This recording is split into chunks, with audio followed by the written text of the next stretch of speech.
Hello, good morning, good evening, and good afternoon. And wherever you are listening to this podcast, you're very welcome. My name's Jason Cooper. I'm your host. I'm a sales relationship coach. What does that mean? Well, it's all about connecting people. It's all about working with people, not for the short term, but for the long term. So I'm a sales strategist. I'm a sales coach. I'm a facilitator. I work locally and internationally. I'm based in Ireland, but that's all good. So all over the place. So this podcast is all about gifted leaders employ brilliant and intriguing strategies to great effect that help organizations and people to grow. I always like to do these podcasts on the basis of people to learn and people to get stuff out of all the elements of the podcast that I do and the people that I speak to in my interview series. And today my guest is Matthias. Is that how you pronounce your set name? Matthias. Matthias. I almost got there. And I is it, let me have a go at, is it Wellsbridge, your surname? Weitbrecht, whatever. We know whom you mean. Well, we know who you mean. So you're very welcome to the podcast. So a little bit about yourself. You're a European pioneer in the field of visual facilitation. Now, I'm interested in that actually because visual storytelling is hugely impactful. You're an entrepreneur. You've enabled to build an amazing brand of visual facilitation in the field, supported by world-class meeting and events and talks.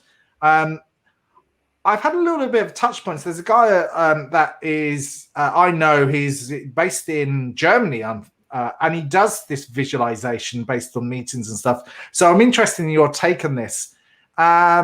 You work around the globe. You have a lot of facilitators that working with you. But, let's deep dive in and let's find out a little bit more about you. So, Matthias, can you tell us a little bit more about what you do?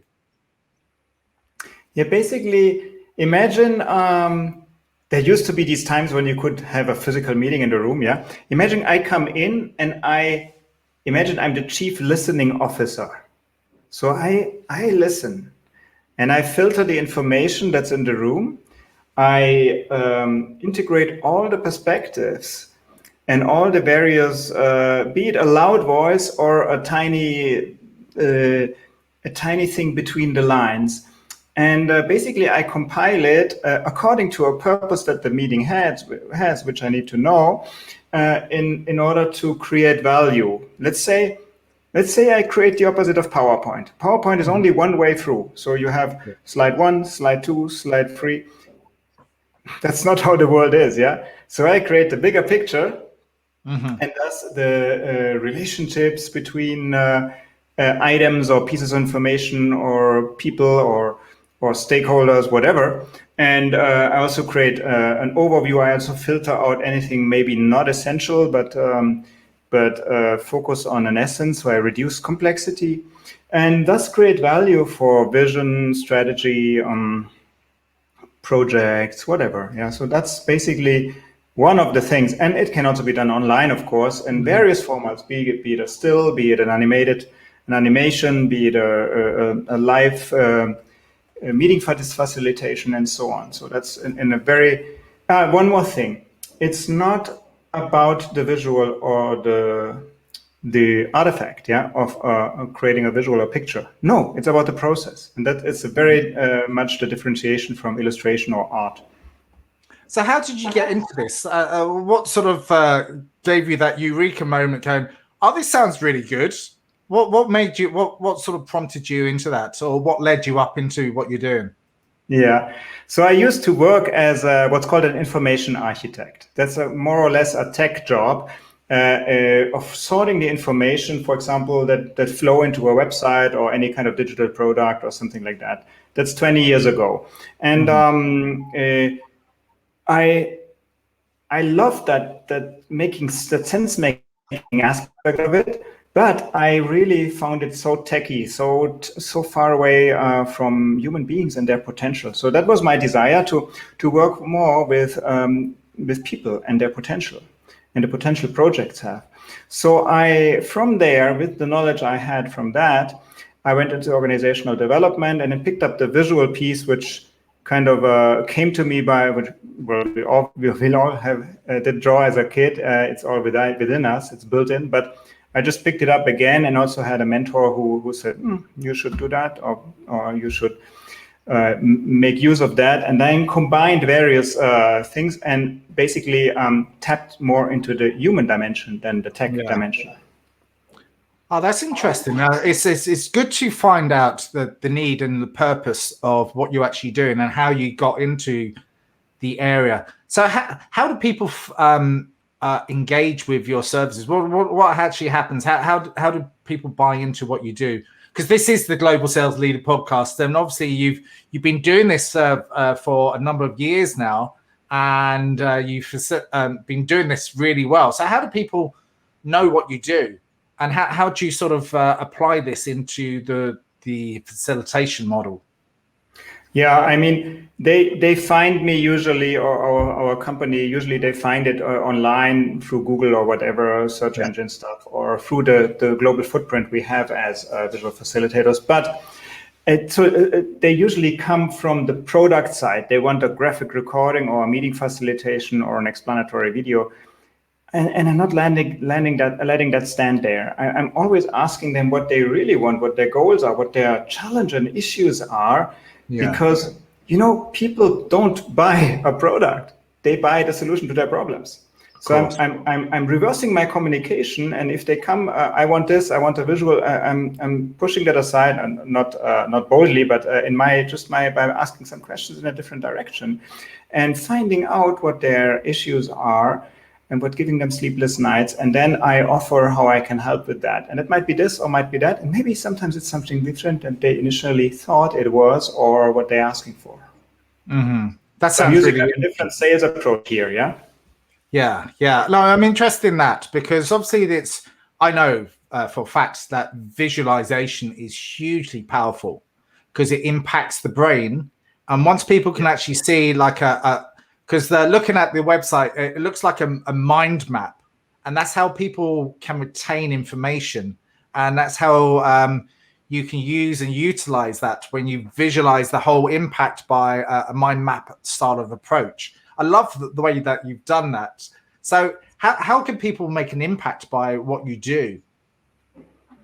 Well, I deeply went into the problems people really have. The problem is not that they don't have a visual. The problem is usually the top problem I encounter with my clients, or the people I make business with or talk to, are they have difficulty reaching other people. Yeah. So I can help with that. They have overwhelm of information or complexity. I can help with that. They have problems to bring out their own uniqueness or the gift that they contribute to the world. I can help with that. So this is the initial, the core and underlying problems that people have, I talk to, which sometimes they don't know really. Yeah. And I mean, you sell well if you use a language that's better than people use themselves about their stuff. Yeah. So, but speaking to actual people like that, so what influenced you to actually do this? What actually made you actually do this in the first place? What were the main influence? I know we touched on that. There must be other influences there. Did you learn a sort of a mind mapping style of visualization, or how did that work? No, I didn't really learn it, because, as I said, it's not over. The process is more important than the product. So it must not look pretty, it is more that it makes sense. Imagine a trainer that goes into a room with meeting and facilitates a meeting. The trainer has the flip chart, and then the group discusses, and he said, hey guys, isn't it like that? And he does something really quick. It's totally ugly. It doesn't make sense, but the group says, oh yeah, of course. So it's this second. And then you can just trash the piece of paper and let it go, because it served its purpose. It must not be pretty. It must work. So, but of course, practice makes perfect. So of course, things start to look more fancy or whatever. But that's also a seduction, to not being. So that's why I'm really positioning also within our field of visual facilitators and other visualization services around the world. I'm clearly positioned with that process over product approach. Yeah. Mm-hmm. And so how does that work? What was another half of the question? What was that? Could you remind me? Oh, how does that actually work when you're facilitating? How because I'm intrigued by that, but because I'm always wanting to make an impact in a slightly different way. So how that work when, just as an example, where I was facilitating with you, but what would actually happen, and how would that make an impact, and what would actually happen? Because I'm intrigued in that area. Sorry for jumping on. Yeah, I mean, what would happen? We don't know. It's like a more in the moment kind of thing, of course, but it builds a little bit what you have in your title, the relationship piece. Yeah. And it also it brings people together in a certain, let's say, very archetypal eye level. Let's say we are in a room and we have a circle of people sitting in a circle. So there's no one up front and being higher or better than the others. So we are, and imagine you have a cross-functional, cross-hierarchy crowd sitting in a circle. Yeah. Well, you can touch differently. You can touch on things very differently than if you would have that hierarchy or that function, or you would only be within one function or something like that. So you can actually work with that through questions, open questions that cannot be answered with yes or no. And that's the art. It's basically an art to facilitate, but the circle actually is really like a groundwork to come on eye level. Imagine we can do that online in such a video conferencing thing. Everybody has their camera on. Everybody is only one person in front of a camera, no hybrid situation. So everybody is basically the same. We can recreate that situation online, no problem. So this is just one of the setup basics to that. I hope that answers part of the question. Awesome. I'm always intrigued about doing something slightly different. So if you were having a bad day, how would you deal with that? And what would you actually do to cheer yourself up? A bad day? Well, first of all, I try to not have a bad day by having, I learned it the hard way. I had bad days and so on, but I apply a not rigid, but a very autopilot, let's say, evening and morning routine in order not to have a bad day. There's mindset coaches that say you make or break your life before 8 a.m. Yeah, you might have heard that, or your listeners might have heard that. That's so true because it's actually touching a lot about how the brain works and different ways brain waves work. Or the piece of us that decides what's going to happen is not the conscious mind that listens right now and speaks right now. It's the subconscious part of the brain. And whatever you put in there is basically steering the path. So, of course, I want to have a very good sleep, and I can apply that by having, by going to bed early, by not eating late, by winding down, by writing down everything that's still up in my mind, jotting it down so it can be left somewhere. I don't need to take it, and so on. But then also in the morning, I usually get up extremely early, and I meditate. I move. I jump into the lake that's in front of my home, or take an extremely cold shower, and then I journal and so on. So I do various things, but I also do the eat the frog thing, in order to be very focused and so on. Yeah. Things like that. I could say much more about that, but maybe that helps. No, that's good. It's interesting to see how people set their days up. You're probably quite lucky to have a beautiful lake nearby. I have to drive a long way to get to the sea because there's that instant, the body, there's that fight, flight, or freeze situation that happens into the body. So once you get that, the body's defense systems come out and protect you. That's all new because we just moved here, and I did it with a cold shower for years, so that works as well, and it exactly touches what you just said with the fight, flight, freeze, so that brings up something, it's great. So, describe the qualities of how you successfully lead the organization and how you communicate effectively remotely now, or if you did that already. Mm-hmm. You mean how I facilitate a group or create a visual, or? Well, no, it's how you it's with your team of people, and how do you effectively communicate with them now, or over the last 18 months since we've had this madness going on. Yeah. So I'm intrigued by that, and how do you motivate them to be successful? I mentioned the problems and issues people are facing, yeah, and I very much steer the conversation into that. And once I know that, I'm asking, what's your goal? What's different after we work together? So I wanna see if they have a vision or a goal. Yeah, it's not the same, but especially a goal in this case. So is there something? And if not, I can't work with people who don't have a goal and don't want to go somewhere, you know. And I have in sales, I have a qualification process. If people don't have a goal, they're out. Yeah, they're unqualified. Mm-hmm. So, but then I'm bringing in the let's say the deeper purpose of what they want to achieve. It's usually something higher. Let's say they have a meeting or a leaders meeting with 25 people in the room. That's a substantial investment to bring together 25 people for a day. Yeah, it costs a lot of money for an organization.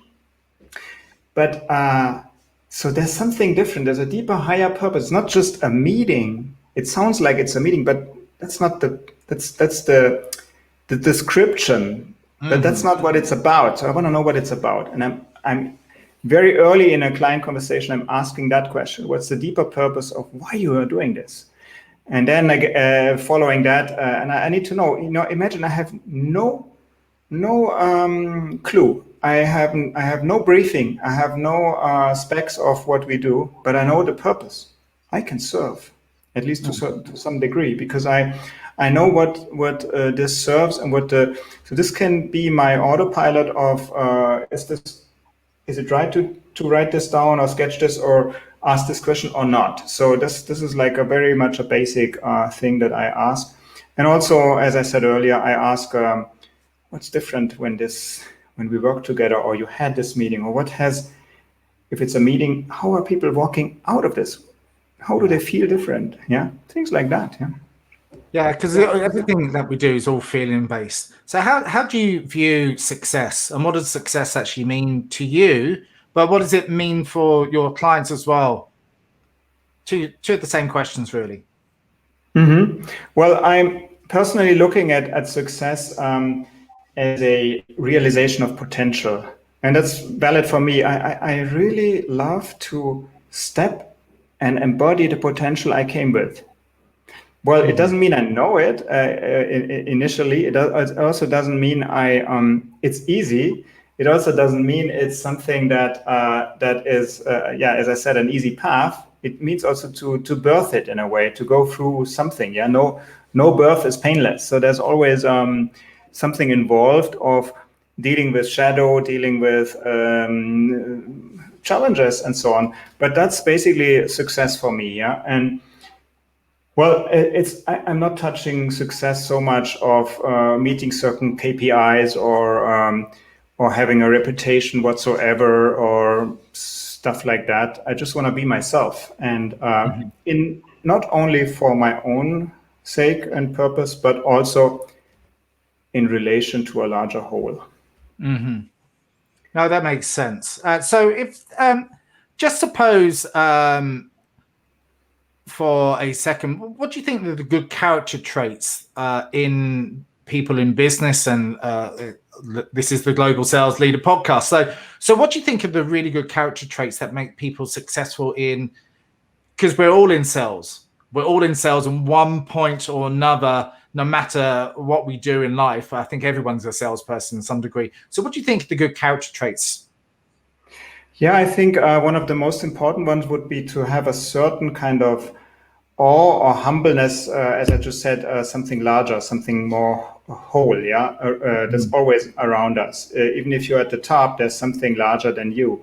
And to have a certain kind of bowing down and honoring of that larger, whatever it is, yeah.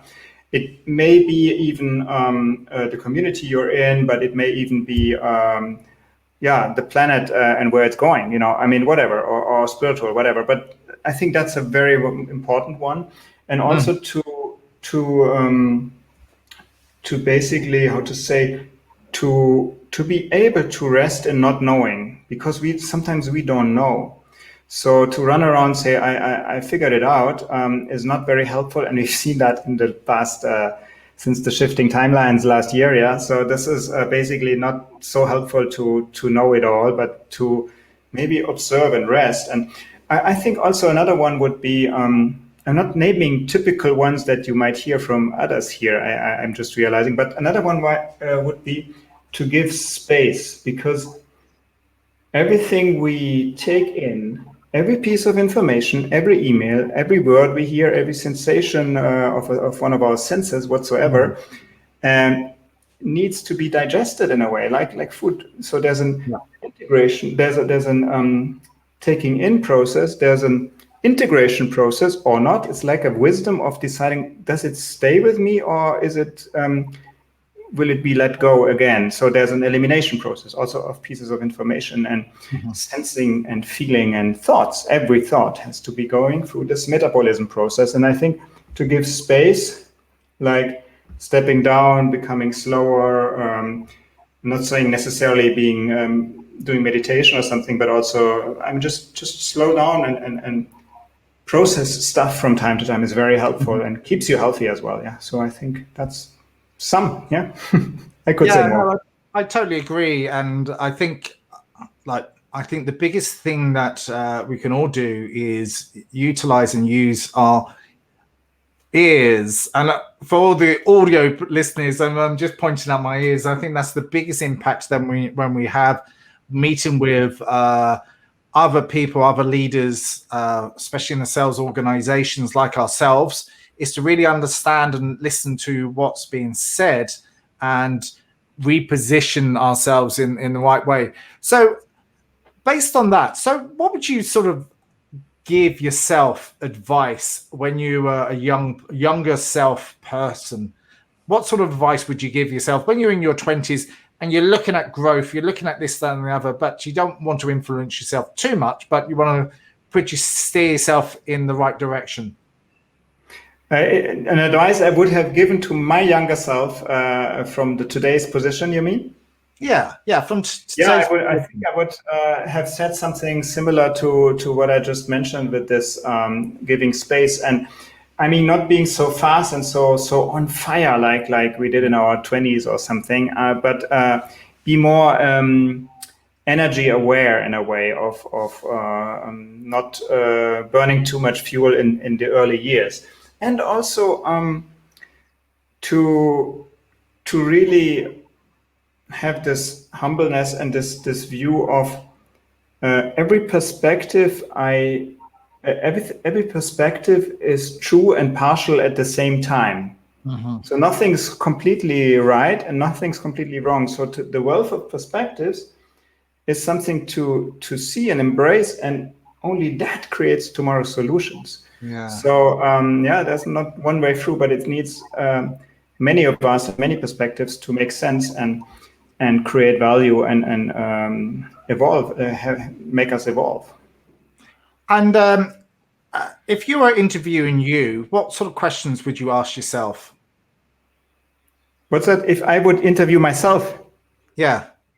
Okay. I think I would come back to what I said earlier with the realization of the potential. I mean, that's really important to me, and I would dig deep there. That's what I would do. I would also ask a question about maybe about legacy or about being in relationship with a younger generation. And what else? And about really how to manifest success really, or even closing a sale or something really, how that really works, to find out the mechanisms, how this really works. Yeah. That's very interesting to me. Yeah. That sounds well. You might as well answer some of those questions then to yourself. So you spoke about legacy, and what would that legacy be? Well, I definitely love to work with young people. I don't do it so much now, but it's in my heart somehow. And I have a mentor who does this very actively, and I love what I see. because it's kind of the future, and we need to work with these people because they are the future. Yeah. So this is something I would definitely put in. Mm-hmm. And you also said how to manifest success. What do you mean by that? Well, I just said I'm here. There's a lake outside which I can jump in, and I'm just moved here. So how did I do it? Me and my wife, we visualized how we want to live. Bold thinking, no holding back, the whole thing. So we were drawing the house and everything, how it looks, the rooms, everything, how close is it to this, how far away from that, and so on. Details, tons of details. And then we, in the process of finding the house, we revised it once. And what we have here is exactly that. There's not a single thing missing. It's again the power of the brain, of the subconscious. So, and the key to then manifest it is that it's there as an artifact on the vision board or the paper. No, it's feeling it. Yep. So to really, with all senses, feel it and basically override certain neuronal hubs that still manifest another reality to override it with the new reality. That's the practice. It's ironic that you say that, because it's a lot of the most successful people that I've been speaking to over the last year, and I've done over 70 podcasts like this and global leaders like yourself. And there's a trend, because people that visualize, and I visualize as well, if you see what you want, then you obviously have to take action, but at least you've actually seen it in your mind's eye exactly what you do want. And then the world somehow rewards you because you sense it. I think it's when you say, have a look at a BMW that is a blue BMW, you notice the blue BMWs everywhere because your mind is more sensory to that, seeing that. And it's the same when you visualize something, that you visualize success, or you visualize the house that you want to live in, or whatever it might be. Then you start to see it and you start to feel it and you start to recall it. Like, I find that fascinating, but it does everything that we do. We have to act on it straight away. We have to act on. So it even became more important since what I call the shifting timelines last March, when everything changed, because the solution here is to know exactly how you want to live, to work, and what you want to do. Because for out of nowhere, many people, organizations, NGOs, governments came who know exactly what you should do, but maybe it's not your thing. So if you don't know what you want, others will know very well what you should want. And if you don't want that dictating from outside, then you should know what you want right now in this period of on the planet. And just one thing, if you were to give a golden nugget of knowledge forward, what would that be? What would that look like? So the listeners can actually go, bang, you've given us so much already, but what would other one last golden nugget you can give? Maybe I come back to the original intent of your podcast, which revolves around sales. Yeah. I would actually apply, as I said, I gave a little hint earlier that I talk about the problems people are having. Yeah. And I don't talk about the product. That's one thing. And I would also qualify, I would split my sales calls in two.